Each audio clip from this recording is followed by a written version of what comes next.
क'क्राझार जिल्लानि माइदांस्रि फोथार बनरगाव खाग्राबारियाव सानथामनि हाबाफारिजों गुदि बाथौ धोरोमनि मेलाव नेपाल हादोर आरो दार्जिलिंनिफ्राय गोबां बाथौ सिबियारि बिथांमोनहा बाहागो लाफैनायखौ नुनो मोननाय जादों। नेपाल आरो दार्जिलिंनिफ्राय बे मेलाव बाहागो लानाय बिथांमोनहा बर'नि आंगो धोरोम बाथौ धोरोमखौ बर' हारिया गोदो गोबां बायदि बायदि धोरोमाव थांबाय, नाथाय आथिखालावबो बर'नि गुबै धोरोम बाथौखौ बोजबनानै लानांगौ होननानै फोरमायो। लोगोसे बाथौ धोरोमजों जों गावखौ सिनायथि होनो हायो, बेनो जोंनि सिनायथि होननानै फोरमायनायखौबो नुनो मोननाय जायो। लोगोसे बर' हारिया बयबो खौसेथि जानानै जोंनि हारिनि राव हारिमु धोरोमखौ सुंथाबनानै गोख्रों खालामनानै लाखिनो नांगौ होननानै बर' हारिनिसिम खावलायो। दानिया फैयो क'क्राझार गुदि बाथौ धोरोमनि मेलाव गुबुन गुबुन हादरनि सुबुंफ्रा मा फोरमायखो आबुङै मिन्थिना लानि।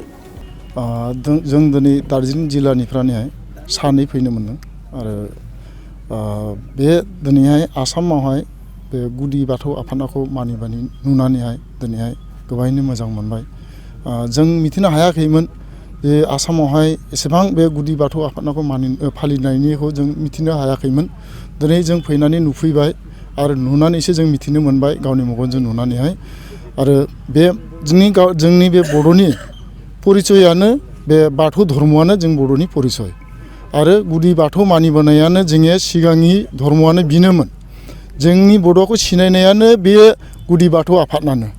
दा नै जोंनि बर'आ खायसेया मानिनो हायाखै, खावबा नागारबाय, खावबा ख्रिस्टानाव थांबाय आरो खावबा गुबुन गुबुन धर्मआव थांबाय।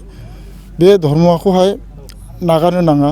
जों गावनि बर' होननायनि सिनायनायानो बेनो बे बाथौ धर्मआनो। बिनि थाखाय जों दिनै बेहाय फैनो मोननानैहाय जोबोर गोजोनबाय आरो बिखौ मानिगासिनो थाला जों आरो मोजां मोनबावगोन होननानै आं बाहाय बे बयबो आसाम आथोनावबो मिथिथों होननानै बे खिन्थाखौ आं फोरमायबाय।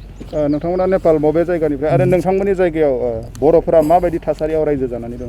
रायजो दा अननाय दङ बर'खौबो सब जातिफ्रानो बिदि सामा गाज्रि जेबो नङा। दालाय मोनसे मोजाङैहायनो दा खिफाखिनि फेसिलिटिबो मोननैबो दं। बे वानजानायनि जों भाग्य मोजां। जों गोमानानै थांजोबबायमोन। सिगाङावहाय होननायनि दं 25,000 बर'फोर दंमोननो, बिनिफ्रायनो 18,000 ओंखारासै। बेसेबा 10 बोसोर जों बे जनगणना होनना बुङो, माने हिसाब लायोला।